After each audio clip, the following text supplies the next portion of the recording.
ഇപ്പൊ നമ്മളിപ്പോ കാണിച്ചുകൊണ്ടിരിക്കുന്നത് എന്താന്ന് വെച്ച് കഴിഞ്ഞാൽ ബാർ ഗ്രാഫ്റ്റ് എങ്ങനെ ഫെയിലിയർ ആവാതിരിക്കാം എന്നുള്ള കാര്യങ്ങളാണ് പറഞ്ഞത്.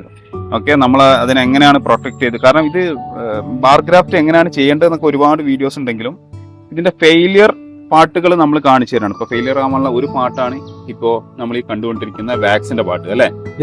ഓക്കെ, അപ്പൊ ഇതുപോലുള്ള വാക്സിങ്ങോ മറ്റ് സീലിങ്ങോ ചെയ്ത് കഴിഞ്ഞാൽ ആ ഒരു പാട്ട് നിങ്ങൾക്ക് ക്ലിയർ ആയി. രണ്ടാമത് സയോൺ സെലക്ഷന്റെ കാര്യം പറഞ്ഞു നമ്മൾ. പിന്നെ മൂന്നാമത് ഈ ഇതിന്റെ ബാർക്ക് എങ്ങനെയാണ് ചിപ്പ് ചെയ്തെടുക്കേണ്ടത്, ഈ ഔട്ടർ സ്കിന്ന് ഔട്ടർ ഹാർഡ് ആയിട്ടുള്ള സ്കിന്ന് ചിപ്പ് ചെയ്തെടുത്ത് പിന്നെ എങ്ങനെയാണ് അത് പ്രോപ്പറായിട്ട് കട്ട് ചെയ്യേണ്ടത് എന്നുള്ളത് കാണിച്ചു. പിന്നെ അത് എങ്ങനെയാണ് പ്രോപ്പർലി സ്പ്ലിറ്റ് ചെയ്ത് അകത്തേക്ക് സയോൺസ് ചെത്തി വെക്കുന്ന മെത്തേഡ്സ് കാണിച്ചു അല്ലെ. അപ്പോ സ്റ്റിൽ കൗണ്ടിങ് ആണ്.